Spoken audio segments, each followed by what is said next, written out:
Eddard Stark stood on the ramparts of the Red Keep, the salty breeze from Blackwater Bay whispering against his cheeks, ruffling his thick brown hair. The sky was a deepening shade of twilight, that hour when the world becomes a tapestry of indigo and dim gold. He leaned his forearms on the cold stone, his gray eyes locked on the stretch of water where traders' ships bobbed like toys upon the tide. King's Landing had never felt more alien to him than it did now. In truth, he had never dreamed to be part of the southern schemes that had once belonged to his friend Robert Baratheon. But time had a cruel habit of forging destinies that even a man of honor could not refuse. Tomorrow, the official betrothal ceremony would be held.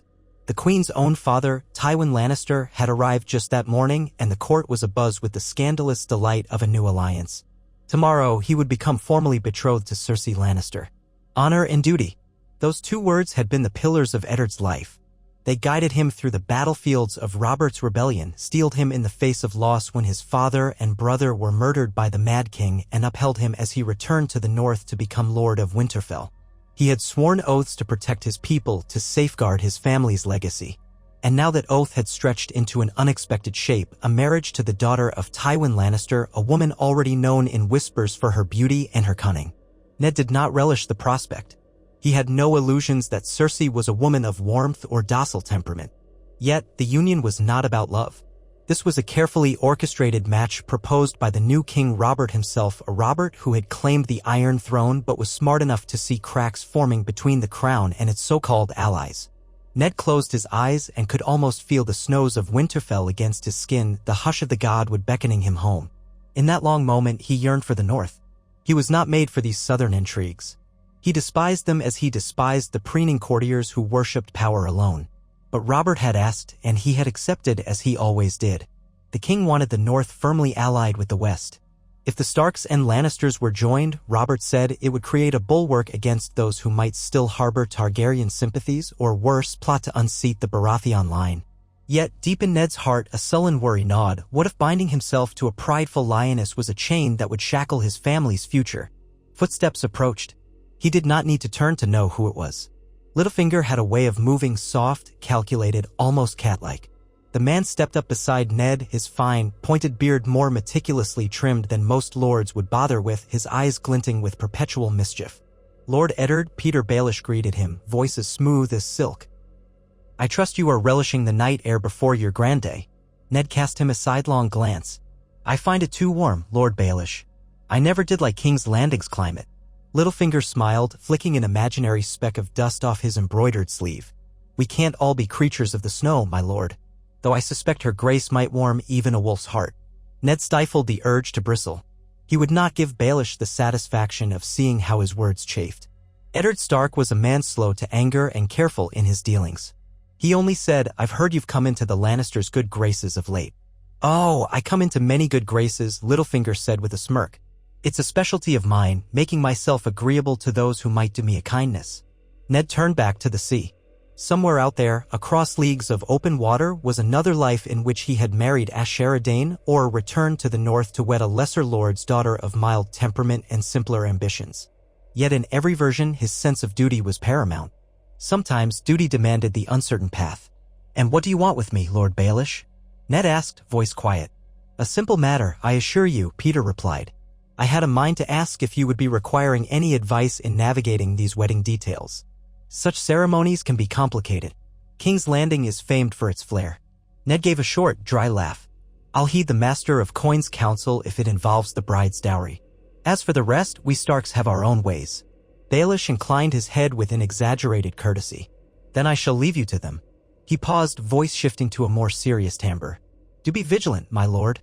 Wedding or no, Cersei is every inch Tywin Lannister's daughter. Ned stared at the shifting sails in the distance. I've no doubt. Littlefinger's footsteps receded and Ned continued to watch the waters for a long while. He wondered if Cersei was somewhere within the Red Keep at this very moment, laughing at the prospect of marrying a humorless northern wolf. If she had any illusions about him, he was certain he would dispel them soon enough. Honor was all he had to offer. He doubted that was what she wanted, but it was what she would get. Eventually, Ned returned to his chamber, near bare of decoration. He had requested little in King's Landing. He had no taste for southern ostentation. A simple bed with plain linens, a single trunk containing the few garments he brought, a small table on which rested a handful of scrolls, and a window slit that overlooked the city below. He spent some minutes preparing for the morrow, reviewing what he would wear, how he would comport himself. There was only so much in his control. The rest belonged to the will of kings. He sat on the edge of his bed, leaning forward with his hands clasped, a haunted look in his gray eyes. Then he murmured an old northern prayer to the old gods, hoping that, through the leaves of ancient weirwoods far away, they might guide him in the labyrinth of King's Landing. Only sleep gave respite, and it claimed him as the candles guttered to their last flicker. Morning dawned, bright and uncomfortably hot. Ned rose before the sun, as was his habit in Winterfell. He bathed in tepid water, shaved carefully, and dressed in dark gray wool. A black cloak embroidered with the direwolf sigil would mark him as the Stark heir, a reminder that even though he stood in the southern court, the north was not to be forgotten. He felt a twinge of sorrow that he had arrived here under such a set of circumstances. But it was done. The great hall thrummed with hushed conversations and the shuffle of courtiers trying to get a prime place for the spectacle. King Robert sat on the Iron Throne, his huge frame draped in cloth of gold, his black beard bristling in excitement. He was a far cry from the Robert Ned had known, the man who had once swung a war hammer like it weighed nothing and bellowed with the joy of battle.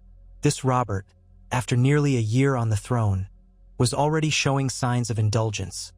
Wine, feasts, pleasures of every kind. Yet his presence was still formidable enough to keep the entire court in thrall. Ned stood before the throne, flanked by Ser Barristan Selmy and Lord Tywin Lannister himself. The Lord of Casterly Rock observed the proceedings with the dispassionate calm of a man certain of his place in the world. Cersei, Ned realized, was not yet present. The hush of the onlookers grew heavier when, at last, she stepped in. Her gown was a shimmering green that made her hair glow gold as sunlight on a river. Her beauty was undeniable. The curve of her cheek, the regal line of her neck, the confidence in her emerald eyes. Yet when she looked at Ned, her expression was veiled. He saw no open hostility, but neither did he see warmth. She was a lioness indeed, about to be joined to a wolf, and no one knew if the union would become a fortress or a battlefield. Robert rose from the Iron Throne, assisted by a steward. "In the name of the Seven," he began, his voice booming through the hall, "we gather to witness the betrothal of Lord Eddard Stark of Winterfell, Warden of the North, and Lady Cersei of House Lannister, daughter of Lord Tywin Lannister of Casterly Rock. May this union seal the bond between North and West, forging a lasting peace for the realm." I slid across the hall. Lords from both the North and the Westerlands eyed one another, some with curiosity, others with skepticism, a few with the calculating gaze of those who weigh every shift of alliances. Ned's heart thudded heavily. He was keenly aware of how foreign this moment felt. A northern lord in the scorching capital, swearing vows to a southern queen-to-be. But as Robert gestured, Ned took Cersei's hand, feeling the surprising coldness of her fingers. The Septon's voice rose in the formal words of the binding ceremony. "Do you, Lord Eddard of House Stark, take Lady Cersei of House Lannister as your wedded wife, to love and to cherish, to honor and protect, in sickness and in health, for as long as you both shall live?" Ned swallowed. "I do," he said clearly, though his voice felt tight in his throat. The Septon turned to her, repeating the vow. She responded in a voice that was soft and musical but bore an undercurrent of steel. "I do." A flick of the Septon's wrist scattered scented water over their clasped hands, and the union was formally recognized. Cheers erupted, subdued but present. Ned stole a glance at his betrothed. Her eyes shone not with joy, but with something that might have been triumph or at least satisfaction. The corner of her mouth twitched in a smile that did not quite reach her eyes. Robert embraced them both with laughter, clapping Ned on the shoulder with a force that almost made him stagger. "You'll see, Ned," the king proclaimed in a voice meant for all to hear, "this will be the best thing that ever happened to you. And I tell you this, no Southerner can question Stark loyalties now. We are one family." One family, Ned thought as he bowed his head in acknowledgement. Not quite.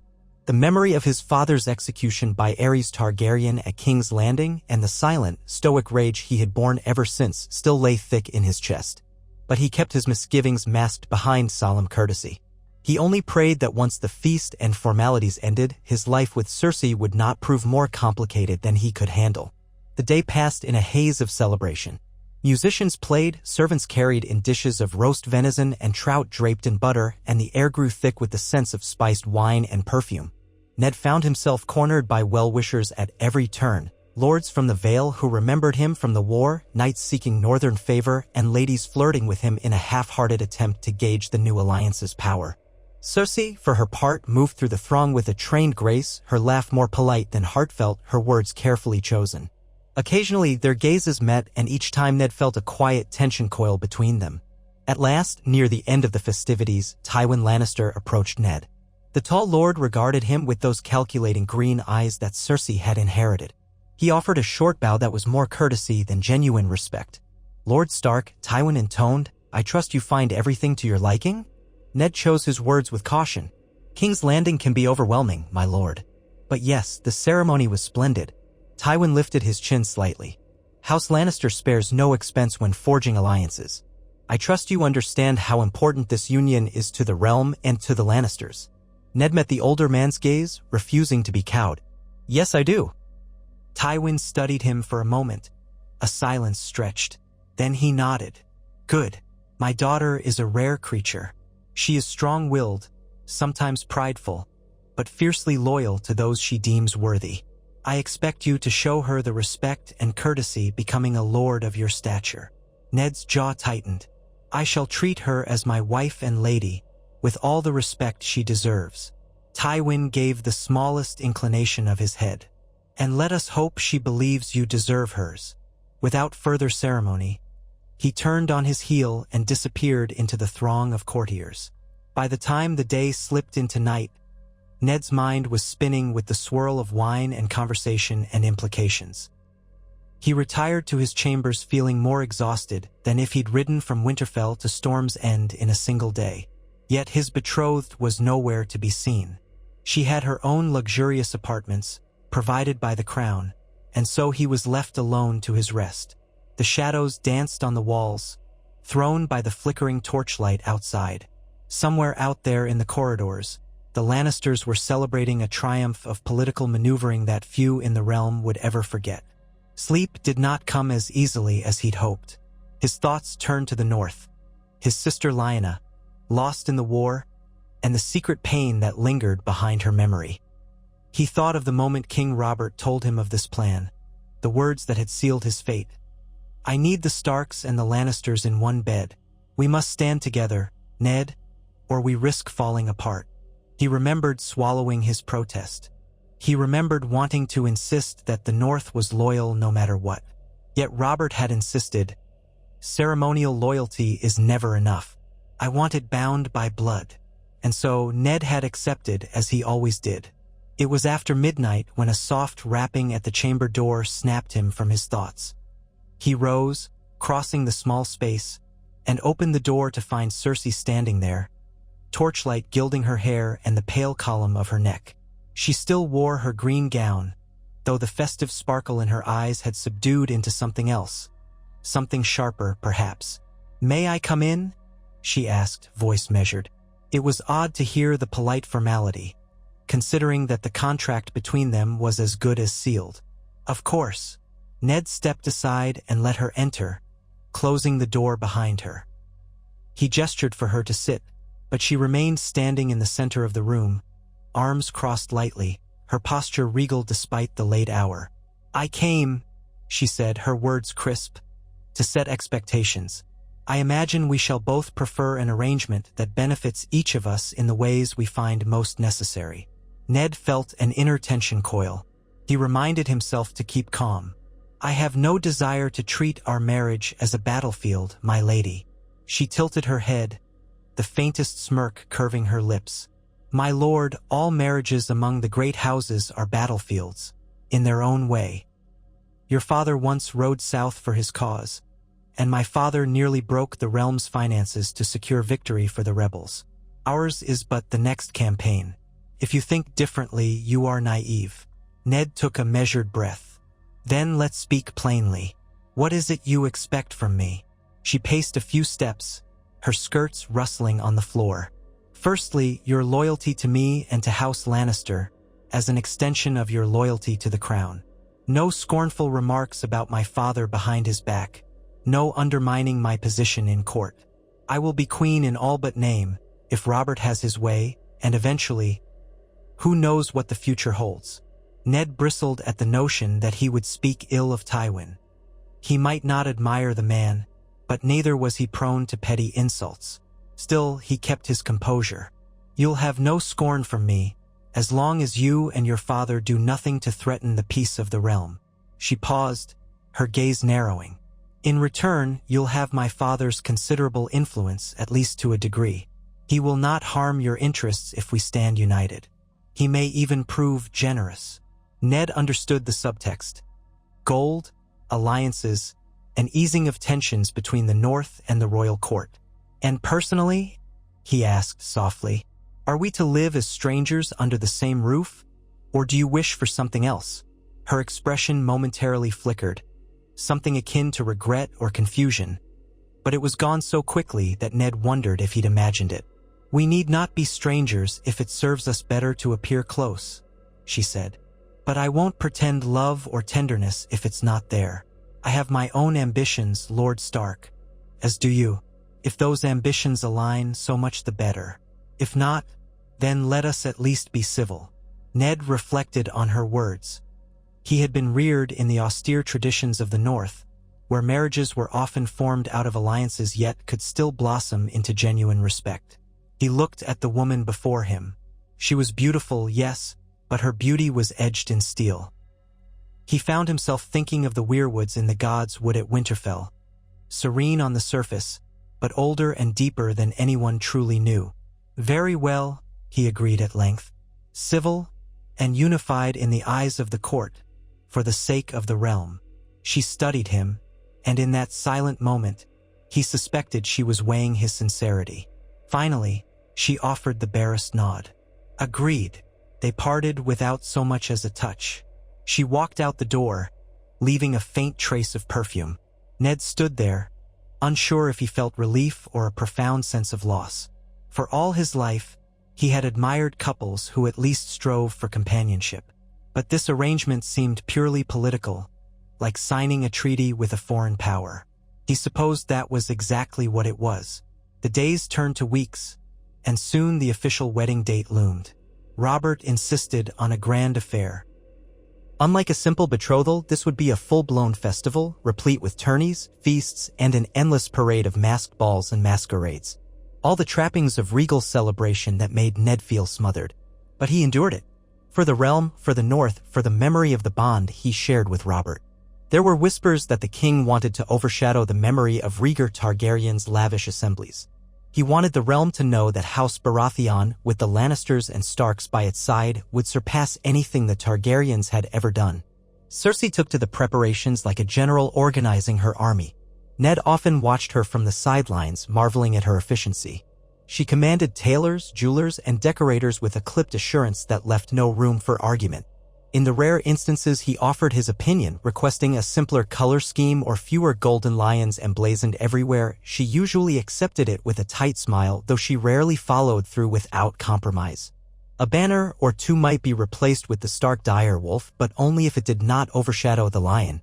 She was often with Robert, too, at dinners and councils. Ned saw how the king's eyes roved over her figure in a way that made him uneasy. He wasn't exactly jealous. This union had never been about romantic love. But there was something in Robert's demeanor, a lingering sense that he might regret not having claimed Cersei for himself. Or perhaps he simply liked to ogle a beautiful woman. That was no secret. Ned tried to push the thought aside, focusing on the tasks at hand. One evening, a fortnight before the wedding, Cersei approached Ned as he was taking a walk in the castle gardens.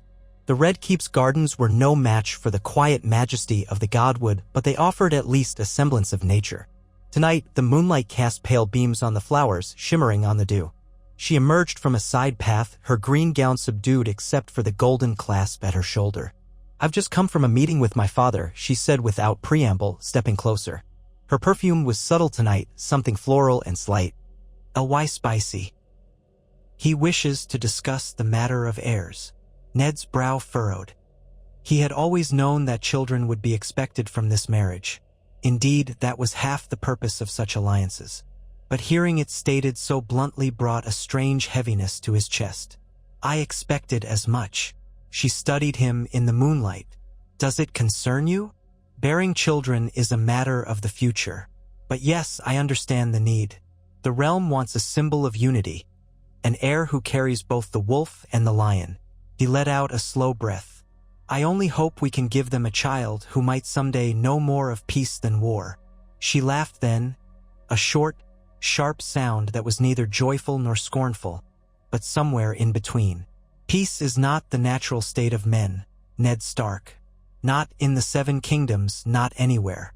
If our child is to thrive, he or she must learn cunning, must understand how to seize and hold power. In a place like this, innocence is devoured. Ned felt a faint chill at her words. I would see our child raised with honor and a sense of duty. Duty, yes, she said almost mockingly. You speak as though duty alone could shield them. But very well, that's a conversation for another day. She turned her gaze to the pale moon drifting behind a cloud. We will, of course, be expected to share quarters at some point. Appearances must be maintained. He inclined his head, suddenly aware of an uneasy tension. When you are ready, he said simply. For a moment, she watched him, her posture poised, her eyes flickering in the silvered darkness. Then she took a step closer, so close that he could count the tiny gold threads in her sleeves. Our wedding is soon, she said in a low voice. I will not have courtiers snickering that the union isn't consummated, so let us not delay. After the wedding feast, you will come to my chamber. Ned swallowed, nodding. He had bedded women before, but never had it felt like such a calculated arrangement. Yet, in the face of her unwavering gaze, he gave no outward sign of discomfort. Yes, he said. She regarded him for a heartbeat longer, then brushed past him, her gown whispering against the foliage. In her wake lingered the scent of her perfume and something else intangible, an undercurrent of determination and silent challenge. Ned closed his eyes, letting the hush of the garden envelop him. In 2 weeks' time, he would bind himself fully to this proud, secretive lioness. He wondered if either of them would truly be happier for it. When the wedding day finally arrived, King's Landing was transformed. Streams of color were draped across the city's walls. Flags bearing both the direwolf of House Stark and the lion of House Lannister flapped in the sea breeze. Crowds gathered in the streets, eager to catch a glimpse of the Northern Lord and his golden bride. Nobles from every corner of the realm had come, from Dorne to the Vale to the Iron Islands. Even the Crownlands lords who had once served Targaryens with unwavering loyalty now had to present themselves, albeit with carefully controlled expressions. Ned rose early, as he always did, and dressed with the help of a handful of servants Robert had assigned to him for the day. They fussed over him, adjusting the silver clasps on his cloak, smoothing the black velvet of his doublet. The man in the looking-glass scarcely resembled the Eddard Stark of Winterfell, who wore practical leather and furs. This Ned looked more a southern lord, albeit a stern and solemn one. The sept where they were to be wed was awash in candlelight and richly woven tapestries. The High Septon himself officiated, assisted by a score of acolytes in pristine white robes. Row upon row of lords and ladies lined the pews, murmuring behind fans or gloved hands. Ned's heart pounded as he stood at the front, awaiting the procession of his bride. But he kept his spine straight, eyes forward, recalling his father's teachings, show them your strength through your calm. Do not let them guess your fears. When the doors opened and Cersei appeared, escorted by her father, a hush fell. Her gown was a marvel of craftsmanship, white silk threaded with gold, a lion motif curling around her sleeves and bodice, and a subtle dire wolf emblazoned near the hem. Her hair spilled over her shoulders, crowned by a slender golden circlet studded with emeralds. Her face, pale and perfect, betrayed no hint of nerves or excitement. She glided forward, the picture of regal poise. The ceremony was lavish. Prayers to the seven were intoned. Rings were exchanged, his ring a heavy band of gold shaped into a wolf's head, hers a delicate ring set with emeralds that matched her eyes. Robert stood close by, a wide grin plastered on his face, occasionally winking at Ned in good humor. Tywin Lannister watched from his seat with an expression of grim satisfaction. Nearby, Ned could see some of his own northern bannermen, Roderick Castle among them, looking both awed and uncomfortable in the southern splendor. It reassured him to spot a few familiar faces in the sea of strangers. Finally, the High Septon declared them man and wife. The applause surged, echoing off the Sept's high walls. Ned turned to face Cersei. She lifted her chin, meeting his gaze. For a moment, he searched her eyes for any sign of softness. He found none, only a distant resolve. Then he leaned in and brushed a courteous kiss on her cheek, barely grazing her skin. She stiffened but did not pull away. Outside, the crowds roared in celebration as the new couple stepped from the September. Ned felt the sunlight on his face, the dizzy swirl of noise and color momentarily overwhelming. He did not smile, but he did raise a hand in acknowledgement of the cheers. Cersei, for her part, gave a careful, gracious wave. The people responded with fresh bellows of approval. In that moment, they were a vision of unity, a living testament to House Stark and House Lannister's alliance. The hours that followed were a whirlwind of feasts. Tables groaned under the weight of spiced boar, honeyed fruits, glazed pastries, and wine from the arbor that flowed like water. Musicians played rousing tunes, jugglers tossed flaming torches, and a troupe of masked dancers performed lively dances to amuse the highborn guests. Ned found it all excessive. He took only a bit of the wine and picked at his food more out of duty than appetite. Cersei barely ate, but she kept up a regal facade, exchanging polite banter with dignitaries who lined up to offer their congratulations. At length, the king bellowed for the bedding ceremony, an unsavory tradition in Ned's eyes, but one that Robert insisted upon. Ned had heard that in some corners of the realm, the custom was more subdued or even foregone altogether, but Robert wanted a proper bedding. The crowd howled with laughter and ribald jokes as men seized Ned to escort him to the bridal chamber while women surrounded Cersei to lead her the same way. She spared one last glance at Ned, a flicker of tension in her eyes, before being swept away by her retinue of chattering ladies. Inside the chamber, candles were lit around the large bed, their flames dancing on the walls. The watchers eventually peeled away after the newlyweds were deposited, shutting the door and leaving them alone. A hush fell, so stark in contrast to the cacophony of the feast. Ned watched as Cersei stood by the bed, still partially clothed, her cheeks faintly flushed from the humiliating tradition of being carried and handled by others. He approached her slowly. "I'm sorry," he murmured, referring to the bedding ceremony and its crude spectacle. She scoffed, running her hands over her arms as though brushing off unwanted touches. "A tradition of peasants. But we endure, yes." He nodded, letting silence settle again. Then, with gentle motions, he helped remove the remaining pins from her hair, the gold circlet lying on a table. Her hair spilled free in a shimmering fall. She turned, and he began to undo the fastenings of her gown. She allowed it, offering no protest, though she did not help him. Layer by layer, the fine garments slipped away until she stood in her shift. Ned removed his own wedding attire as modestly as he could, though a flush crept up his neck. He had never felt so strangely out of place undressing in his own bedchamber. When they finally lay beside each other, the only sounds were the crackle of the hearth fire and the muted revelry still ongoing outside. He studied her face in the flickering light, saw the tightness of her lips and the rigid line of her shoulders. Her beauty was undeniable, and for a moment he wondered if there was any part of her that yearned for closeness, for vulnerability. If there was, she kept it locked away. And so he leaned in, pressing his lips to hers, trying to be gentle, to see if she would soften at all. She responded, but it felt perfunctory, a motion performed out of obligation. He tried to be tender as he moved over her, mindful not to let his inexperience with southern ways overshadow the moment. She never cried out, never flinched, but neither did she yield with any warmth. It was an act, something done to fulfill a duty. When it was over, Ned felt a pang of sadness in his chest. So this was how their marriage would begin, in a bed that felt colder than the snows of the north.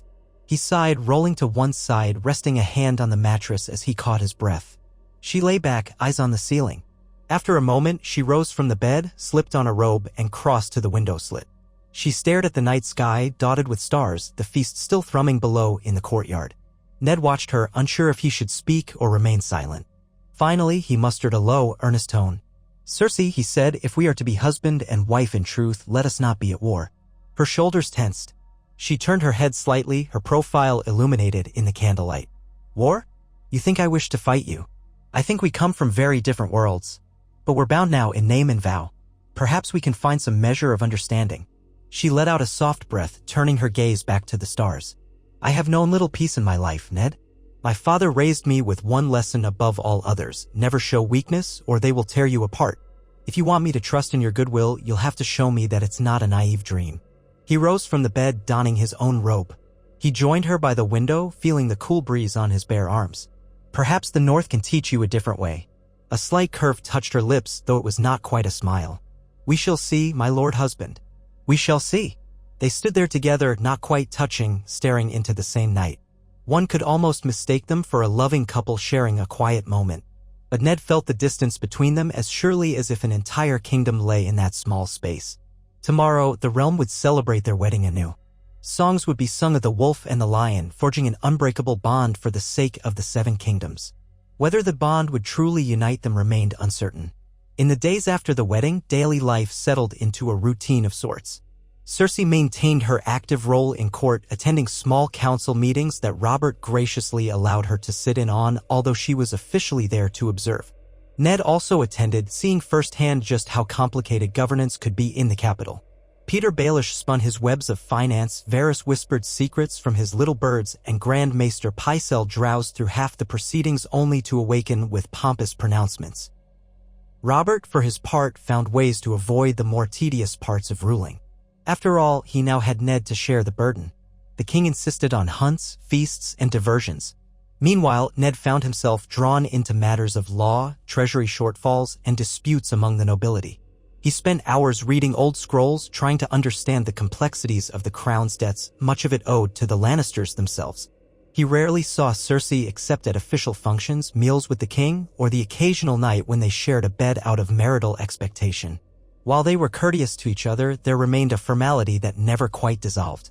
She seemed more comfortable maneuvering among courtiers, forging alliances, and making demands than in any private moment with him. He told himself it would improve with time. Perhaps if they found a common cause. But what? One afternoon, as Ned left the small council chamber, he crossed paths with Jaime Lannister in the corridor. The Kingslayer offered him a half-bow, an arrogant smile tugging at the corner of his mouth. "My Lord Stark," Jaime drawled, "how fares married life with my dear sister?" "A dream come true, I'm sure." Ned met Jaime's mocking gaze, forcing himself to remain civil. "We manage well enough. Thank you for asking." Jaime's green eyes flickered with amusement. "Cersei can be spirited. I do hope you're prepared for her moods. She's not one to suffer fools lightly." Ned bristled. "You know your sister better than I, but I will be her husband, not her fool." Jaime's laugh was soft, derisive. "Indeed. Well, I wish you the best of luck. If you think your northern honor will keep her content, you might be in for a surprise. A lioness does not change her nature because she's caged in a new den." Before Ned could respond, the Kingsguard knight strode off, his golden hair catching the light, his white cloak billowing behind him. Ned was left with a bitter taste in his mouth. He reminded himself that Jaime Lannister was known for his arrogance and his disregard for courtesy. Yet it stung more than it should have, for there was some truth in the knight's words. He could sense that Cersei was not content. She chafed at something, perhaps the role she was forced to play. Winter was still far off, but Ned could not shake the feeling that a chill was creeping into his new marriage. He was certain that the alliance was in the best interest of the realm, and for that he would persevere. But the question remained, could the wolf and the lion truly forge a united front, or would they ultimately devour each other? He prayed that the gods, old and new, would grant him the wisdom to see the way forward. Only time would tell if they listened. Ned endured the unease that followed his encounter with Jaime, burying himself in the tasks of governance. The days were filled with audiences in the throne room, small council sessions that stretched well past midday, and periodic reports from the royal treasury. At times he caught glimpses of Cersei moving through the corridors in rich silks, a small retinue of attendants trailing her. She possessed a self-assurance that seemed to draw every gaze. And yet, behind the commanding beauty, Ned sensed the coiled readiness of a cornered beast, alert, watchful, mistrustful. He often wondered if he was doing enough to bridge the distance between them. On a few occasions, he sought her out in her private solar. Once, he found her sitting near a wide window overlooking Blackwater Bay, reading over a scroll with a furrow in her brow. When he knocked softly, she looked up, her face masked by the polite composure she wore in public. He inquired about her day, offered to discuss anything she might need from him as her husband. She listened, but her answers were clipped, her demeanor closed. Eventually, she claimed to be too busy to linger. Once again, he found himself turning away from her door with the sense that he was intruding on a carefully guarded fortress. Robert, for his part, seemed pleased enough with how matters stood. The king had no complaints about the new arrangement and was content to let Ned and Cersei manage their duties in whatever manner they deemed fit. For all his joviality, Robert's interest in serious governance was limited. So long as no immediate crisis erupted, he spent his days hunting, drinking, and relishing the luxuries of kingship. On the rare occasions he did attend the small council, he would glance between Ned and Cersei with a broad grin. "I told you it would work out," he'd say. "Look at how civilized our realm is now." The Starks and Lannisters joined at last. Ned seldom answered. He knew Robert saw only the surface of things. Two great houses merged in name, forging a stable front for the onlooking realm. Yet beneath the calm surface, tensions brewed. Tywin Lannister hovered in King's Landing like a grave emissary, conferring with his daughter and conferring with the king, making sure to remind everyone of Casterly Rock's wealth and power. Ned would sometimes see Tywin pass in the halls, flanked by Lannister guards. The lord rarely paused for small talk, his courtesy was spare. He offered only curt nods in acknowledgement, but Ned could practically feel the measuring gaze behind that austere face. As the weeks wore on, Ned realized he missed the raw honesty of the North. He yearned for Winterfell's gray walls, for the clean chill of morning in the yard, for the comfort of the Godswood's rustling leaves. Here in King's Landing, the air often felt thick with heat and secrets. Outside his own duties, he wrote letters to his bannermen back home, reassuring them that House Stark still held Winterfell and that he would one day return with a new lady beside him. The replies came back respectful, though tinged with curiosity or guarded concern. It was no small thing for the Stark of Winterfell to wed a Lannister. But for the moment, the North held steady. He took solace in the company of Ser Barristan Selmy and Ser Roderick Castle. Barristan, the Lord Commander of the King's Guard, spoke with calm wisdom and reminded him of his father's old knights, men who understood that honor was more than a word. Roderick, loyal to the bone, would often share updates from the North. He had traveled down to see Ned wed and afterward lingered in the capital to serve as his trusted advisor. At times, Roderick's open unease with the city matched Ned's own. They would exchange glances when passing some cluster of whispering courtiers, both of them wishing for simpler realms. The nights with Cersei remained infrequent. When they did lie together, it was a muted, practiced encounter that left Ned feeling hollow. He strove to be gentle and attentive. She never complained, nor showed any sign of genuine warmth. She allowed him the act with a kind of resigned acceptance, like a courtesy performed before each retreated to a separate corner of the bed. On those nights, once she fell asleep or pretended to, he stared at the canopy overhead, wondering if this was truly what their houses had fought wars to achieve. He found himself thinking back to the ghosts of his past. The memory of Lyanna weighed on him, her face blurred by time but no less haunting. She had been spirited in a way that reminded him, strangely, of Cersei's determination. But Lyanna's fire had been driven by a fierce, genuine heart, Cersei's by something more guarded and cold.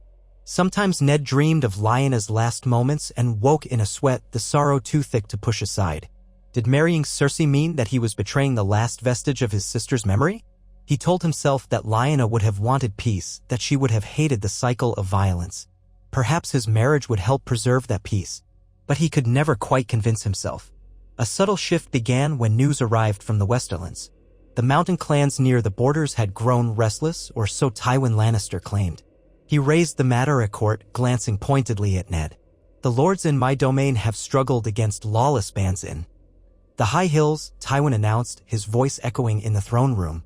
"They ambushed shipments of gold and silver, murdering honest men." As master of war, he paused, flicking his gaze between Robert and Ned. "I strongly suggest we consider dispatching a royal force to quell the threat.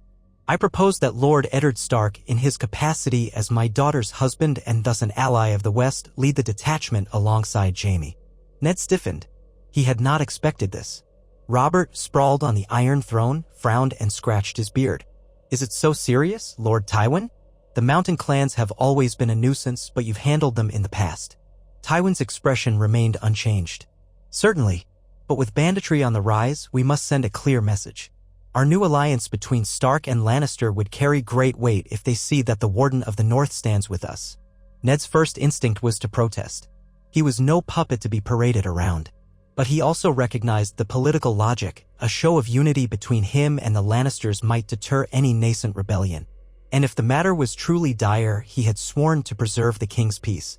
Jaime Lannister, standing at his father's side in gilded armor, looked casually amused. Robert glanced at Ned.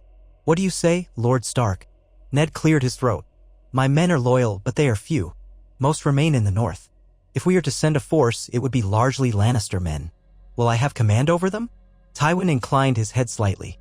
You and Jaime shall share the command. The men who march under our banner will recognize that your marriage bonds us in one cause. Ned had to consider it carefully.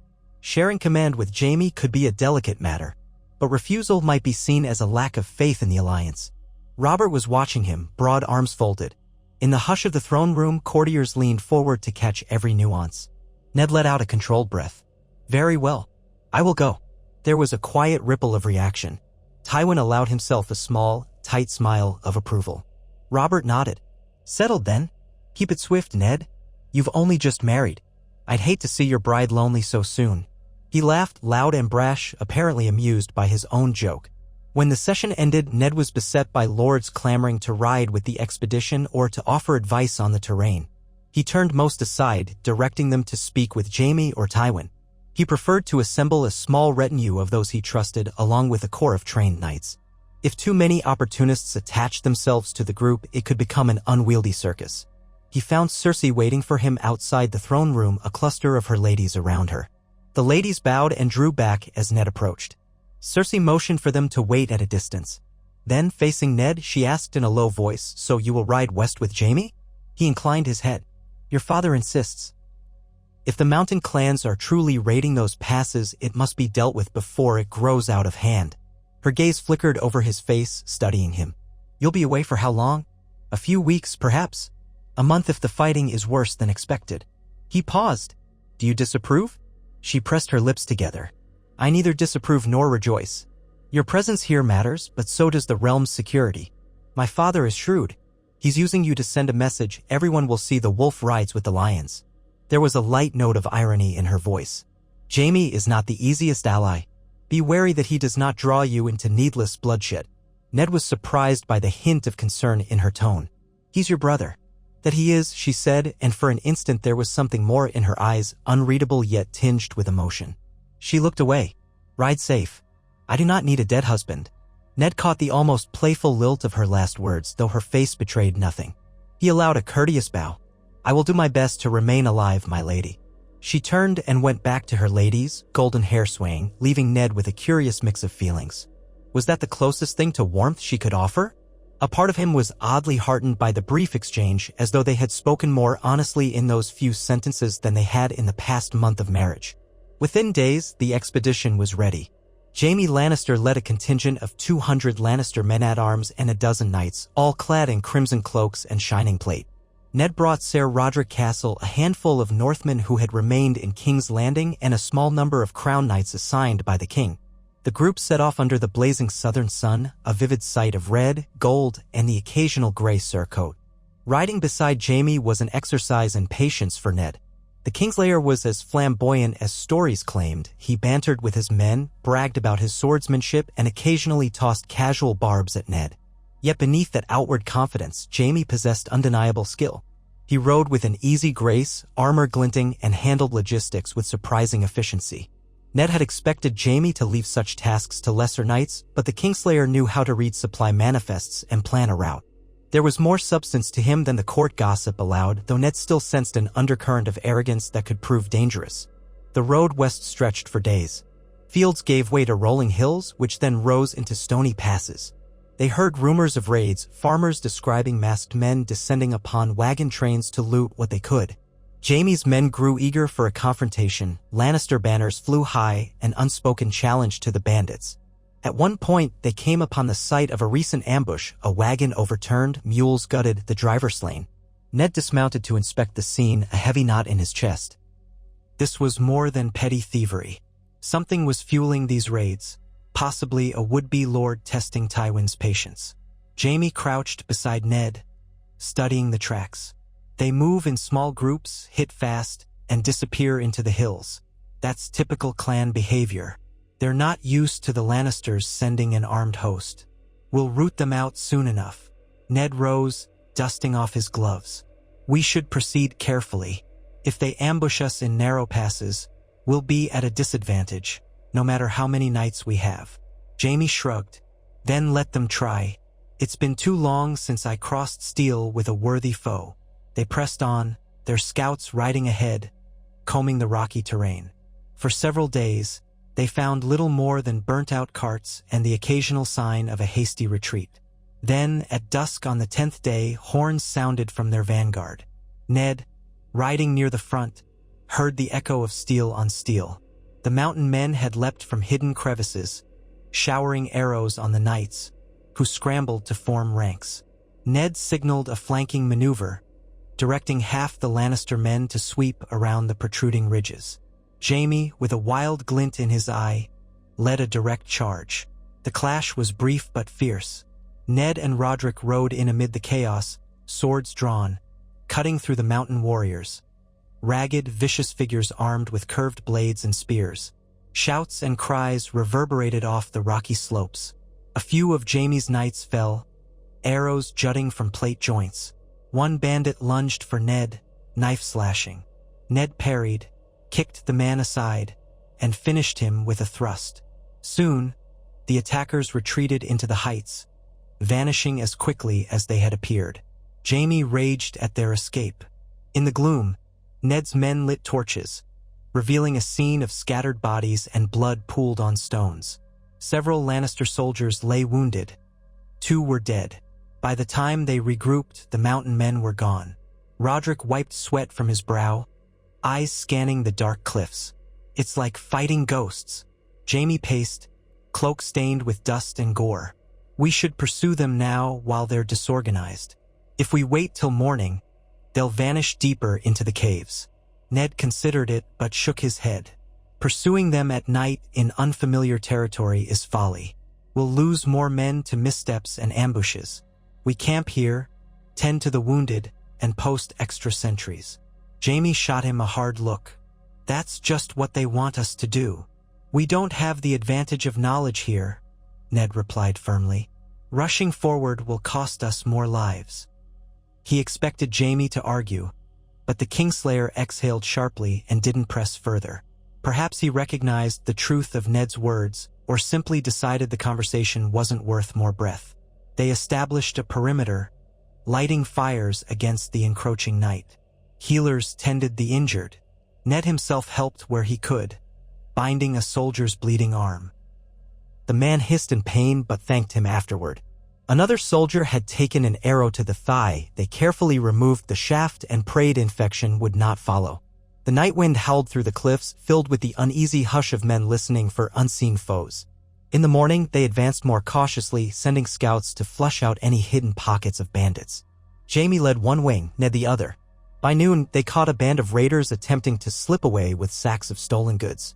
A short, vicious fight ended in the capture of several men. Among them was a grizzled warrior who spat at Jaime's feet and cursed Tywin Lannister as a golden tyrant. Under threat, the man revealed that some outlaw lord had stirred the mountain clans, promising them coin and protection from Lannister reprisal. Ned and Jaime exchanged looks. They questioned the prisoner further, but he refused to give a name. Eventually, they left him to the Lannister men's custody. By the end of the second week, they had broken the back of the raids in that region. Word spread among the clans that a sizable force was sweeping through with the king's blessing. For every band they routed, a handful of men scattered deeper into the hills. Jaime wanted to keep pushing until they were crushed entirely, but Ned pointed out they had sent enough of a message. A prolonged campaign in the West's mountainous borders might lead to more losses, and the region's Lord Tywin was the one best positioned to continue the cleanup. After a terse exchange, Jaime agreed they had accomplished enough. They began the return journey to King's Landing. Along the way, Ned observed Jaime more closely. The Kingslayer was restless, ever wanting more action. He wore boredom like a festering wound whenever they trotted through safer lands. Ned sensed that Jaime despised the slow routines of peace. Perhaps Ned thought that was why he joined the Kingsguard so young, to prove himself in the heyday of Robert's rebellion, to bathe in glory. But life under a stable regime left little chance for glory outside the occasional skirmish. Ned couldn't help recalling the whispers about the Mad King's final moments, how Jaime had plunged a sword into Aerys's back, forever gaining the infamous epithet of Kingslayer. A man who broke his vows, no matter the justification, carried a certain stigma. As they rode, a messenger from King's Landing found them. The man carried a sealed letter for Ned, bearing the royal sigil. He delivered it to Ned at a midday halt, then turned to Jaime with additional messages from the Lannisters. Ned broke the seal and scanned the parchment. The king's words, scrawled in a hasty hand, were surprisingly brief. Robert wanted Ned to return quickly. There was trouble brewing, something about disputes at court involving Lord Renly and the Tyrells. And at the bottom, in smaller, more formal script, was a note from Grand Maester Pycelle: Her Grace, Lady Cersei, is in good health. She has inquired after your progress. Please return when you can. Ned read that line twice. Cersei had inquired after him. Not exactly an outpouring of affection, but it was the first time she had sent any personal note while he was away. He was left wondering if it was simple politeness or something else. Jaime noticed Ned reading, raised an eyebrow, but said nothing. They pressed on, making the road in good time. When King's Landing's walls finally rose into view, the setting sun bathed them in orange light. Ned felt the familiar twist in his gut, relief to be safely back, but also a sense of stepping into a den of schemes once more. At the city gate, the guard captain waved them through. City dwellers watched the returning column, whispering about how the wolf and the lion had ridden together. A few timid cheers sounded, mostly from those grateful for any show of strength that might keep outlaws at bay. Upon entering the Red Keep, Jaime parted ways with Ned, heading to report to his father. Ned dismounted in the courtyard, helping Roderick do the same. Stable hands hurried to take the horses. Servants bustled around them, asking if the mission was successful, if the lords needed a bath or refreshment. Ned, dusty and weary, accepted the offer of a quick bath and a fresh set of clothes. But first, he asked after Cersei. The servants informed him that the Queen, everyone still called her the Queen, though strictly she was Queen Dowager to Robert's reign, was in her chambers. Ned corrected them softly: "She is my wife." "Where is she?" He was directed upstairs to her solar. There, he found her discussing something with Pycelle and a steward, but the moment Ned stepped inside, Pycelle hastily excused himself, bowing repeatedly. The steward followed suit, leaving Ned alone with Cersei. She wore a gown of pale blue today, her hair pinned back with delicate silver combs. She regarded him, arms folded, a guarded look in her green eyes. "You've returned sooner than I expected," she said, voice carefully neutral. "It was a shorter campaign than we feared," Ned replied. "The raids are largely put down. Most of the clans scattered once they realized we were serious." She nodded, taking measure of him. He was conscious of the dust on his cloak and the stiffness in his shoulders. Then her gaze softened just a fraction. "Good." She paused as if weighing how much to say. "I am glad you are safe." Her words were simple, but he appreciated them all the same. "Thank you. I trust you fared well in my absence." She turned toward the windows, letting the sunlight catch the pale curve of her cheek. "Courtly dramas, as always. Lord Renly has been stirring the pot, seeking alliances with the Reach. Robert's main concern is that the Tyrells might grow too powerful. I advised caution, but the king seldom listens unless the matter threatens to cut off his wine supply." A slight hint of dryness laced her tone. Ned stood there, unsure how to respond. He realized in that moment just how seldom he'd heard about her perspective on these issues. Perhaps they should have been conferring regularly, presenting a united front. Instead, they had operated like parallel lines, each serving the crown in separate ways. "I wish you had written more," he said quietly. "I might have offered counsel even from afar." She arched a golden eyebrow. "I did send a query after your well-being, but I assumed you had your hands full fighting bandits. I handle matters here." He inclined his head. "So you do." A beat passed. "I'm sorry if my absence caused you difficulty." There was a flicker of something in her eyes, exasperation, maybe. "You're my husband, Ned Stark, not my keeper. But yes, it would have been easier with you here. Some lords see me as only the daughter of Tywin Lannister or a decorative piece at the king's side. Your presence reminds them that I have the North behind me as well. That carries weight." He processed that. She was admitting in her own way that she valued his backing. Or at least found it useful. "Then let us work together," he said. "Robert's reign is still in its early years. If we can forge a stable path, we might avoid more bloodshed." Her lips thinned slightly. "A noble sentiment. But remember that in King's Landing, even stability can be precarious. People here crave advancement, gold, power. If you want to keep them in line, you must show strength. Mercy is often seen as weakness." Ned thought of how differently the North operated, how lords there respected tradition and justice over cunning. "I understand your perspective, but I cannot forsake what I believe in." She sighed, turning to face him fully. "Honor," she said, as though tasting the word. "I suppose that's what you bring into this marriage." "I bring ambition." Her voice grew softer. "I wonder if the two can truly live side by side." He wanted to tell her that ambition was not always opposed to honor, that the North had its own pride and aspiration, but it was tempered by duty to one's people. He opened his mouth, then closed it. Instead, he said, "We will try." She studied him another moment. Then she nodded as though some silent accord passed between them. "Yes," she said. "We will try." Ned took that as a small victory. For the first time, he felt they had spoken as equals, acknowledging their differences without letting them define the entire marriage. It was not affection, but it was something close to mutual respect. Later, he returned to their shared bedchamber that night, freshly bathed, exhausted from travel. To his quiet surprise, he found her there, brushing her hair out in front of a mirror. She had dismissed her maids for the evening. He paused by the threshold, uncertain if she wanted his company. She glanced at him through the mirror and gave a small incline of her head. So he stepped inside, shutting the door behind him. He stood behind her, watching her brush those golden locks. She set the brush down, meeting his gaze in the mirror. In that reflection, their eyes locked. Ned, feeling compelled by an impulse he did not quite understand, lifted a hand to her shoulder. When she did not pull away, he gently slid the brush from her grasp and continued the strokes himself, smoothing the tangles in her hair. She seemed momentarily startled, but did not protest. He saw the faint line of tension in her brow, as though she was wary of showing vulnerability. Yet she allowed him to tend to her hair until it fell in a sleek curtain. The gesture was small, intimate in a way that their forced coupling had never been. For the first time, he felt the possibility that they might one day be more than two strangers bound by vow. When he finished, he set the brush aside. She turned, and for a heartbeat, he thought she might speak or lean closer. Instead, she stood and moved to the window, arms folded. He decided not to press. Small steps, he reminded himself.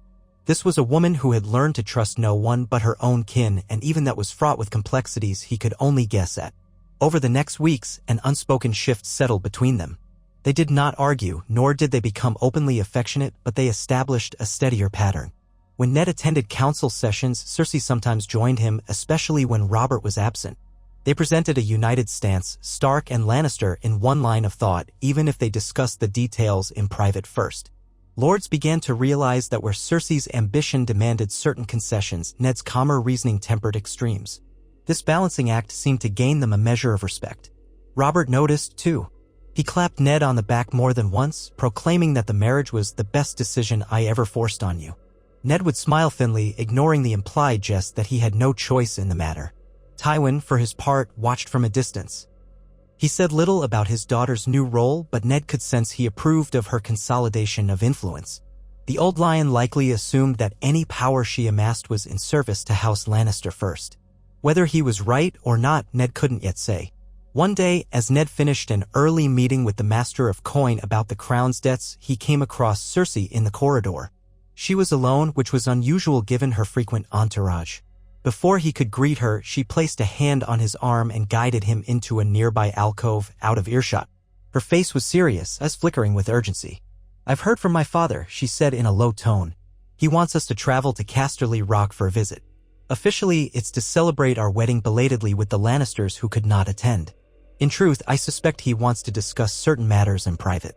Ned kept his expression neutral. Matters involving the crown?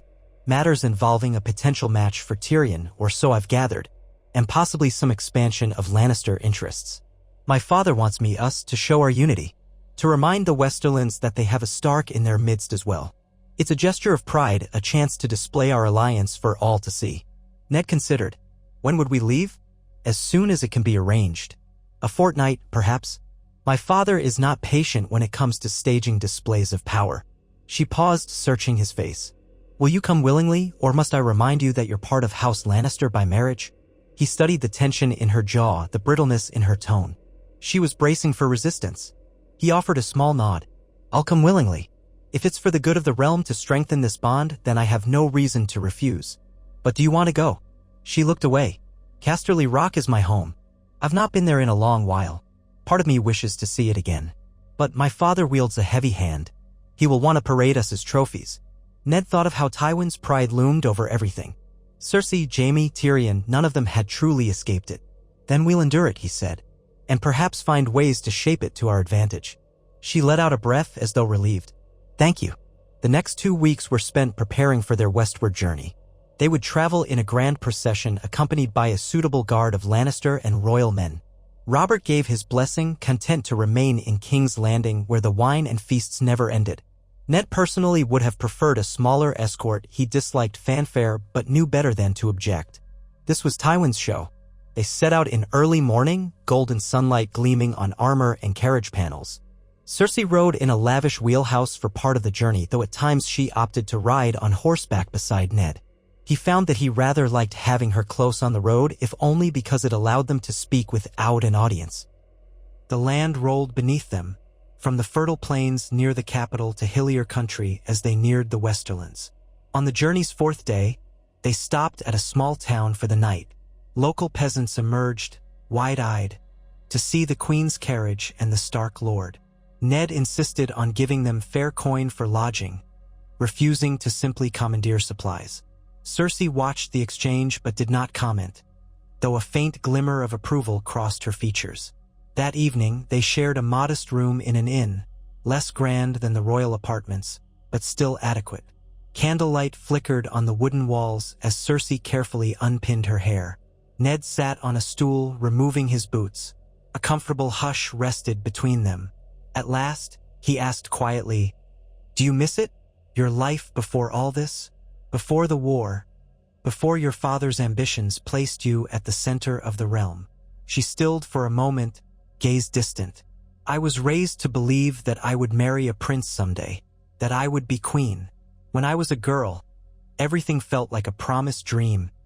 Glory, adoration, power." A soft, humorless laugh escaped her. "Reality is never quite so kind." He nodded, thinking of his own lost illusions. "We all carry ghosts of what we thought life would be. Mine is the memory of a simpler North." She turned to him, her expression unusually open. "Why did you accept this marriage, truly? Was it only duty?" He hesitated. He could not tell her every thought, how Robert had pressed him, how he felt an obligation to protect the North in a fragile new regime. But he owed her some honesty. Duty was part of it. Robert asked, "And I swore long ago that I'd stand by him. And yes, I believed forging an alliance between our houses could help keep the realm from more bloodshed." He paused. "But another part of me hoped that, in time, we might find some measure of partnership. A way to heal what had been broken after the war." She listened, her eyes not leaving his face. When he finished, she exhaled slowly. "I wish I could say my choice was anything other than my father's will and the king's command.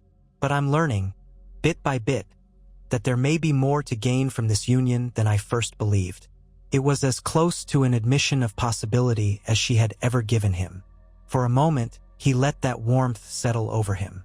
Then, softly, he rose, moving toward her. She did not retreat. He lifted a hand to her cheek, his thumb brushing her skin. She closed her eyes for a moment, perhaps bracing herself. When she opened them, he saw a flicker of wariness, but also a glint of something else. Slowly, he leaned in and pressed his lips to hers. This time, her response was not purely mechanical. She met him halfway, her breath catching softly. The kiss was tentative but had a layer of genuine tenderness. When it ended, she exhaled, a faint flush coloring her cheeks. They stood there, neither quite sure what to say. Finally, Ned broke the silence with a low murmur. "I thank you." She gave a small, wry smile. "For what?" "For giving me a chance." She did not answer, but her gaze held his, and in it he read the fragile beginnings of a shared understanding. That night, they lay together in the modest inn's bed, and the union was less cold, still cautious, still shaped by the knowledge that they had far to go, but touched by some spark of real closeness. In the aftermath, she allowed her head to rest on his shoulder for a time before eventually rolling away to sleep. When morning arrived, they continued toward Casterly Rock. As they passed through more Lannister-held territories, the roads grew wider, the villages more prosperous. It was clear that Tywin governed with a strict, sometimes ruthless hand, yet the region's wealth was undeniable. Traders hauling goods from Lannisport greeted the caravan with respect, mindful of the famed gold mines that had enriched the Lannisters for centuries. At last, they crested a ridge, and the imposing silhouette of Casterly Rock loomed in the distance. Even from afar, Ned was struck by its sheer magnitude, a towering fortress carved from a colossal rock formation perched high above the crashing sea. The sunlight gleamed off its walls, giving the place a regal, impenetrable air. He had heard tales of its labyrinthine halls, the mines beneath, the endless vaults brimming with gold. Now he would see it firsthand. Cersei rode closer to him, her eyes fixed on the rock, posture stiff. "Here it is," she said. "My father's seat. My birthright, in a sense." He studied her face. She seemed composed, but a thin tension etched her features. "Are you all right?" She glanced at him, then returned her gaze to the formidable fortress ahead. "Yes, merely preparing for what awaits." They descended the winding road until they reached the gates. A company of Lannister guards in crimson cloaks saluted their arrival. Courtiers and stewards came forth to greet them, bowing to Ned and Cersei, addressing her as "my lady" or "the queen." She held her chin high, acknowledging them with a practiced smile. Ned took in the architecture, massive towers, ramparts that seemed grown out of the stone itself, and a great courtyard lined with lion banners flapping in the breeze. Tyrion Lannister appeared to welcome them, stepping out from behind a column. The dwarf had sharp features, mismatched eyes, and a sardonic grin that preceded his words. "Sister, dear brother-in-law, welcome to the Rock. May the wind off the Sunset Sea treat you kindly." He offered Cersei a mocking half-bow, then turned to Ned. "I trust the road was not too tedious?" Ned had only spoken to Tyrion in passing before. He nodded courteously. "Not at all, my lord. Thank you for greeting us." Tyrion's eyebrows lifted fractionally in surprise. Most visitors are so overwhelmed by the sight of the Rock that they forget to mind their manners. "You, Lord Stark, are a refreshing change." Cersei's lips pursed slightly. "Where is father?" "Awaiting you in the great hall, of course," Tyrion replied, gesturing toward a grand entrance. "He's assembled quite the reception. I suggest you both prepare for pomp and circumstance." They dismounted, leaving their horses in the care of stable hands. Servants hurried to gather baggage and escort them inside. Cersei slipped her arm through Ned's, standing close, a show of unity. He felt her slender hand on his forearm, heard her quiet intake of breath. Though her outward mien radiated confidence, he could sense the knots of tension inside. They crossed the threshold into the hall, its walls lined with tapestries depicting Lannister conquests. At the far end, Tywin Lannister awaited on a raised dais. He wore a mantle of red velvet, his golden hair streaked with silver, still commanding even in his later years. Around him stood various Western lords and ladies, eager to witness the return of the Lady of the Rock, as Cersei was sometimes known. Upon seeing her and Ned, Tywin inclined his head just enough to constitute a greeting. Behind him, Jaime lounged, a half-smile curving his lips as he watched his sister and Ned approach. Tywin's voice carried through the cavernous space. "Welcome to Casterly Rock, Lord Eddard Stark. We are honored by your presence. And of course, welcome home, daughter." Cersei curtsied with regal poise. Ned bowed in the northern style. Tywin beckoned them forward. "We shall feast tonight in honor of your union, that our kin in the Westerlands may celebrate what King's Landing already knows." Cersei stepped up, her arm still looped through Ned's, and addressed her father. "We are grateful for your hospitality." Tywin's gaze slid to Ned, measuring him, taking in the outward signs of travel. "We have prepared suitable chambers. Rest well before the banquet. We expect you to find all the comforts worthy of a wedded pair." Ned could almost hear the undertone. "This is my domain, and you are my guests." He simply answered, "Thank you, my lord." That evening, the feast was precisely what Ned had imagined a Lannister-hosted affair would be, dazzling. Tables groaned under the weight of exotic delicacies, peacock glazed in honey, swan stuffed with herbs, and pastries shaped like lions. Gold candelabras lent a soft glow to the hall, and the assembled guests wore their finest attire. Minstrels played lively tunes, dwarfed by the vast size of the chamber. From every vantage, one could see the proud heritage of House Lannister on display, from carved lions to tapestries of heroic ancestors. Ned sat beside Cersei at the high table. Tywin occupied the seat of honor on her other side, with Jaime next to him. Tyrion sat farther down, quipping with a few lesser lords. The meal proceeded in courses, each more opulent than the last, while conversation ebbed and flowed. Tywin mostly addressed the lords around him, speaking of trade contracts, shipments of gold, and local politics. Occasionally, he would direct a question at Ned, who answered politely. Cersei played the gracious hostess, though Ned sensed her watchfulness. She sipped wine, asked after the health of various ladies' relatives, and politely complimented the musicians. Tywin, for his part, seemed satisfied with the spectacle. The Lannister bannermen were impressed, if not awed, by the presence of a Stark who had married into their formidable house. At one point, in a lull between courses, Jaime leaned in, voice pitched just for Ned's ears. "I hear your foray into the mountains was rather successful. Still lusting for more conflict, or did you get your fill?" His tone was mild, but the undercurrent of challenge was evident. Ned kept his composure. "I'm content to return to the business of preserving the king's peace." Jaime's eyes gleamed in the torchlight. "Peace," he echoed, as though it were a curious notion. "A shame. I find it dull. But I suppose it suits you, Lord Stark." He was about to retort when Cersei interjected, her gaze flicking to her brother. Let us not speak of war tonight. We have come here to celebrate unity, not conflict. Jaime smirked, raising his goblet. Unity, then. He drank deep, and the conversation moved on. After the feast, dancers took the floor in a swirl of color. Tywin rose to greet a cluster of lords eager to present themselves. Jaime slipped away, perhaps to find more wine, while Tyrion entertained a small crowd with his sharp wit. Ned considered taking his leave to find some quiet, but then Cersei placed a hand on his sleeve. She drew closer, her voice a soft murmur under the music. We should dance. They'll expect it. He was no skilled dancer, but he understood the significance. Rising, he followed her onto the floor. The eyes of half the hall followed them. She guided him into a stately step, her skirts whispering against the polished stone. He focused on not stepping on her feet or losing the rhythm, but she led gracefully, every gesture confident. In that moment, spinning amid a sea of onlookers, they presented the image of a perfectly matched lord and lady, a lion and a wolf entwined. She leaned in slightly, her breath near his ear, and whispered, "You do surprisingly well for a northern lord." He allowed a faint smile. I learned enough to avoid scandal at feasts. Beyond that, I rely on you. She tilted her head, meeting his eyes briefly. Then I shall guide you. Let them see we move as one. The night wore on, punctuated by laughter, toasts, and endless talk of alliances. Eventually, Ned and Cersei retreated to the grand chambers prepared for them. A large bed dominated the space, the walls adorned with tapestries of heroic lions from ages past.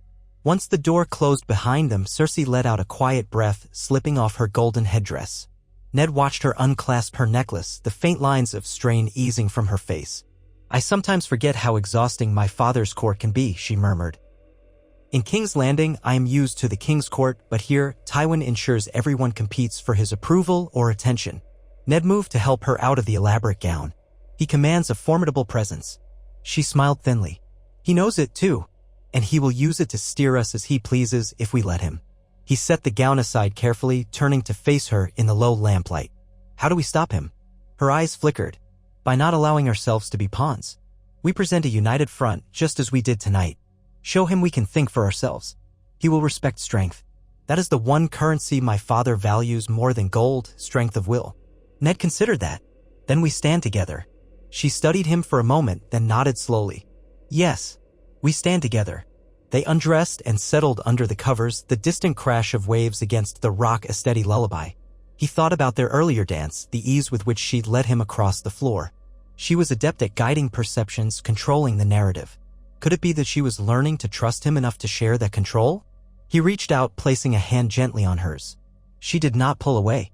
In the dim glow of the chamber, their gazes locked and something unspoken passed between them, a silent pact to face whatever Tywin planned as allies, not adversaries. They drifted to sleep with that understanding, the corners of the tapestry swaying with the ocean breeze. Morning arrived with a summons from Tywin delivered by a steward. Ned and Cersei dressed more simply than the night before, she in a high-collared gown of dark red, he in a cloak of subdued gray. They walked together to Tywin's solar, a spacious room with high windows that overlooked the sea. The old lion waited behind a massive oaken desk, a parchment before him. Jaime stood near the fireplace, arms crossed.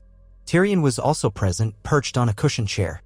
Tywin wasted no time on pleasantries. Daughter, Lord Stark, please be seated. We have matters to discuss. Ned and Cersei sat side by side. Tywin's measured gaze flicked between them. I trust you found last night's feast satisfactory. Today, we turn to more pressing business. The Westerlands must remain prosperous. That prosperity depends on trade routes, particularly with the Reach. Yet certain obstructions have arisen. The Tyrells demand higher tariffs, and they're hinting that they may reduce shipments of grain if we do not comply. I want this resolved in our favor. Tyrion's mouth twisted in a wry grin. In other words, you want them to bend. Tywin ignored his son's flippancy. Precisely. We cannot appear weak. Your presence here, Eddard Stark, signals that House Lannister and the North stand together. That will give us leverage if we negotiate carefully. The Tyrells know the Starks have a long memory and can muster a vast army if threatened. Ned's jaw tightened. He did not relish being used as a threat. I will gladly attend any negotiations, but let us be clear, the North does not wish to provoke hostility with the Reach. Tywin's voice was cool. No one said anything about hostility. A display of unity can prevent conflict. That is the point. Jaime shifted by the fireplace, rolling his eyes. The Tyrells always posture. They think their roses are fierce. A few lion roars and they'll fold. Tyrion tapped his fingers against the arm of his chair. Unless, of course, they see an opportunity in forging alliances with other great houses. House Tyrell is not without cunning. They might try to sway the king's youngest brother or even consider Dorne's position. It becomes a delicate web. One misstep and we might find ourselves in a more precarious situation. Cersei leaned forward, tone crisp. Then we take no missteps. We will invite Lord Mace Tyrell to parley. If Robert grants us the authority to strike a new trade agreement on the Crown's behalf, we can ensure the tariffs are reasonable while still maintaining an advantage for the Westerlands. Tywin folded his hands. Precisely the approach I would expect. I will handle the letters. We may conduct a meeting at the Rock or in King's Landing, whichever yields more favorable ground. The Tyrells will likely prefer the capital if only to enjoy the king's ear. But we must ensure that ear belongs to us first. Ned listened, weighing each word. The conversation was a reminder that this was a realm held together by intricate alliances. A single shift could lead to open conflict. The Targaryens might have been overthrown, but the seeds of power struggles still sprouted at every opportunity. Tywin pressed on. Lord Stark, your role is to reinforce that the crown stands with House Lannister. We know the king is easily diverted, but his admiration for you is sincere. If you tell him this is necessary, he will lend his name to our cause. That why? LL give us the final edge we need. Ned frowned. I will speak the truth. If what you propose is fair, I'll endorse it. But I won't be a mouthpiece for intimidation or deceit. A beat of silence. Jaime raised an eyebrow. Tyrion seemed amused, and Cersei cast Ned a sidelong look. Tywin regarded him steadily. Fair enough, Lord Stark. So long as you understand that what is fair in King's Landing is often determined by who holds the advantage. Ned didn't flinch. I understand, and I'll still speak honestly. Tywin inclined his head, a gesture of acceptance that could also be read as faint disapproval. Very well. We have some time before the negotiations take shape. Meanwhile, you'll both remain at Casterly Rock as my honored guests. I'll arrange a suitable itinerary to acquaint you with the realm's western holdings. Any questions? Cersei hesitated, then ventured, Father, what of Tyrion's potential match? I assume that's another reason you summoned us. Tyrion rolled his mismatched eyes dramatically. Ah yes, the matter of my esteemed future bride. Do we truly wish to delve into that joyous topic? Tywin's expression turned stony. We will discuss that later. For now, attend to the tasks at hand. Tyrion snorted softly but said no more. Tywin dismissed them shortly after, returning his attention to papers on his desk. Jaime lingered, perhaps to speak privately with his father. Tyrion strode out, whistling under his breath, while Ned and Cersei left together. In the corridor, Cersei walked with a measured pace. Ned matched her stride. When they were clear of guards and other ears, she spoke in a low tone. My father grows more determined by the day to shape the realm's future. If we don't steer his intentions carefully, we risk being pulled under.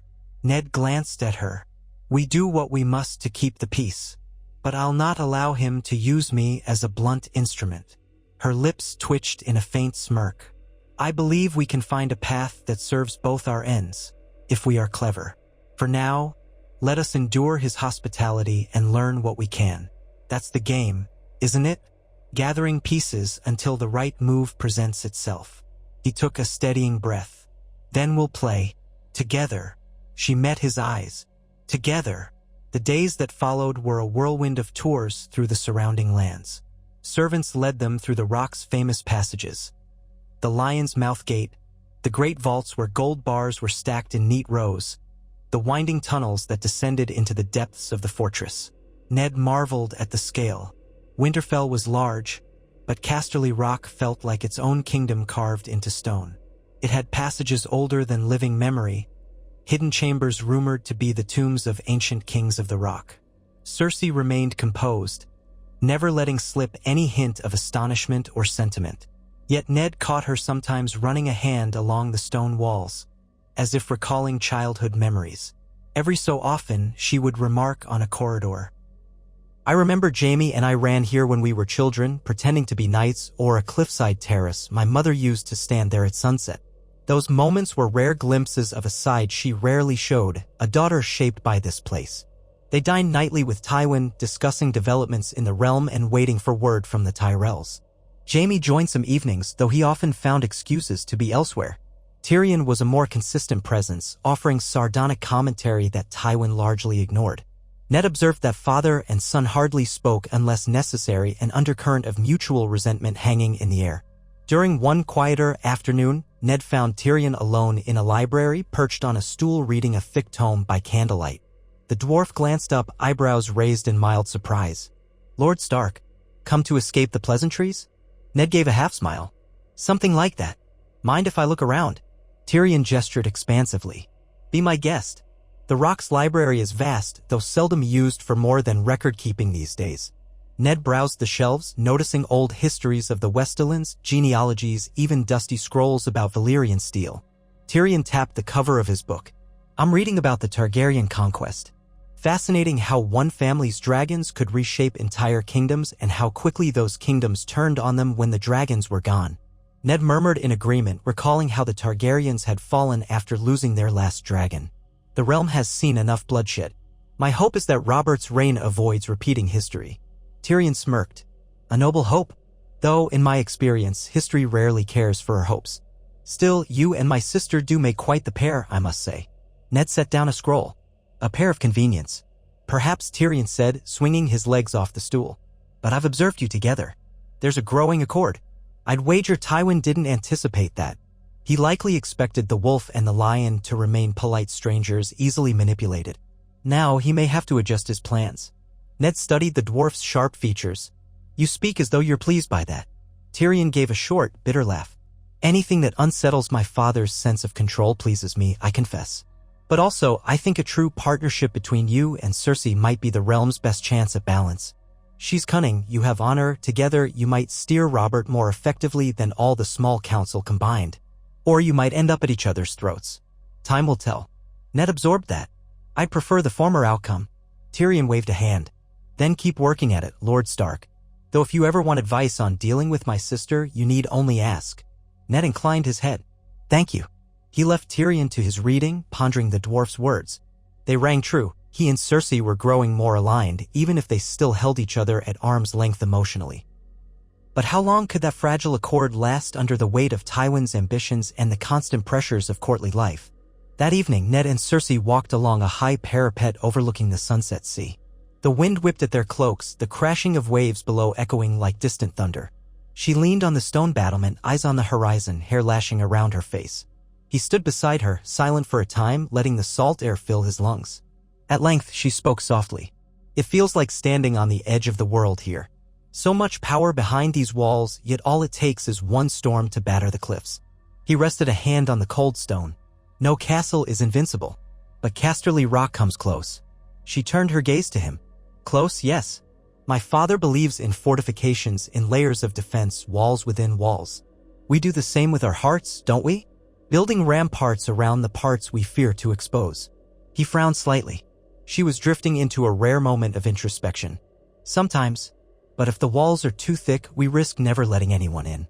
A mirthless smile curled her lips. "If you let people in, you give them a blade to stab you where you're weakest. In the South, that can be fatal." He reached for her hand, brushing his fingers against hers. "What if you let someone in who won't stab you?" She regarded him, eyes narrowed. "Is there such a person?" "Perhaps." A silence stretched. Then she surprised him by twining her fingers with his, gripping his hand in the sea wind. They stayed that way, the gulls crying overhead, until the last glow of sunset faded behind the horizon. In the following days, word came at last from Highgarden. Lord Mace Tyrell expressed willingness to come to King's Landing to discuss trade terms. Tywin declared they would depart for the capital soon and instructed Ned and Cersei to accompany him. The news set the entire household into motion, preparing for the journey back east. Once again, carriages were readied, knights assembled, and supplies loaded. Ned was relieved to be heading away from the Rock. For all its grandeur, he found it claustrophobic in spirit, a place where Tywin's will overshadowed everything. Cersei's tension seemed to ease slightly as they readied to depart. On their final day at the fortress, Tywin summoned them for a brief farewell audience. They stood in that same grand hall, banners fluttering. Tywin, flanked by Jaime and Tyrion, regarded Ned and Cersei with a solemn expression. "I trust your stay has been productive," he said. "Remember what we discussed. Unity is paramount. Show the Tyrells that the Crown and the Westerlands speak with one voice." Cersei inclined her head. "We will, father." Ned added, "I'll do my duty to the realm." Tywin nodded once, turning to Jaime. "Escort them safely to King's Landing. Ensure there are no incidents on the road." Jaime acknowledged the command with a slight tilt of his head, though his expression was a mask of boredom. Tyrion merely gave a mocking half-bow as though the entire gathering amused him. Soon, the procession rumbled out of Casterly Rock's gates. Ned and Cersei rode side by side again. She cast one last look at the fortress rising behind them, its towers gleaming in the morning light. Then she faced forward, posture straight. The journey back took slightly longer due to the larger retinue Tywin insisted they bring. Along the way, they encountered more travelers, caravans of merchants heading to and from Lannisport. News spread quickly that Lord Stark and the Queen were traveling with Jaime Lannister, and many faces turned to stare or doff caps. One afternoon, they stopped at a reputable inn near a river crossing. Jaime and several knights decided to hunt for game in the nearby woods. Ned declined, preferring a moment's rest.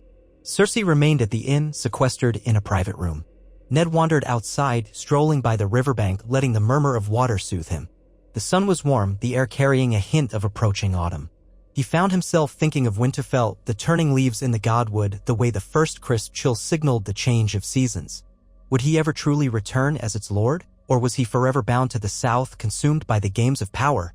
He was lost in thought when he noticed Cersei stepping outside the inn, alone, scanning the surroundings. Spotting him, she approached, skirts rustling over the grass. "Escaping your guards?" he asked mildly. She shrugged. "I dismissed them. I wanted air." He gestured to the riverbank. "It's peaceful here." They walked in companionable silence for a ways, the soft earth muffling their steps.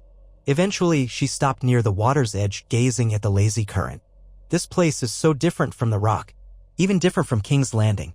Sometimes I forget the realm is so vast." He nodded, watching a dragonfly flit across the surface of the water. "Each region has its own soul." She turned to him, and there was a subtle shift in her eyes. "Ned," she began, voice uncharacteristically tentative, "I need to tell you something." He faced her fully. "Go on." Her hand drifted over her midsection. "I haven't bled this month, nor the last." She paused, letting the words settle. "I believe I'm with child." A mixture of surprise and emotion crashed over him. He stared at her, heart pounding. The thought of fatherhood in this marriage had always been an abstract inevitability, but now it was real. "You're sure?" Her voice was measured. "The signs are there. I've asked a midwife in the Rock's household discreetly. She confirmed my suspicions." He reached for her hands, enveloping them in his. She did not resist. "How do you feel about this?" She exhaled, and he saw the conflict in her face, an odd mixture of apprehension and guarded anticipation. "I don't know," she admitted. "It could strengthen our standing. A child of both houses, a symbol of unity. My father will be delighted, no doubt. But it also changes everything. A child ties us more firmly than any vow." He gave a small, honest nod. "Yes, it does." A swirl of thoughts assailed him, a child with Cersei's golden hair, or perhaps some trace of the Stark features. A potential heir who would bridge the North and the West. A heavier sense of responsibility, of danger in a realm where children could become pawns. "Whatever comes, I promise to protect you both." She searched his eyes, perhaps testing his sincerity. Then she let out a tremulous breath. "It's not only about protection. We'll have to navigate court politics carefully. If the child is seen merely as a Lannister or merely as a Stark, one side might resent it. We must ensure the realm understands this child belongs to both. That means we must remain unified, truly unified." He felt a surge of determination. "We will. I'll stand by you, Cersei. I swear it on my honor." She tilted her head, and for a moment a soft light appeared in her green eyes. "You and that honor," she murmured, sounding almost fond. Then she laced her fingers with his. "Perhaps it's time I start believing in it." They stayed by the river a while longer, letting the enormity of this revelation settle. When they eventually headed back to the inn, Ned's mind spun with plans for the future. He had never truly imagined fatherhood within a marriage of convenience, but now he felt a fierce protectiveness forming. A father's duty, as he had learned from his own father, was to safeguard the family at all costs. They resumed the journey to King's Landing, both acutely aware that they carried a secret that would soon reshape the realm's perception. Jaime returned from his hunt with a string of rabbits, oblivious to the news.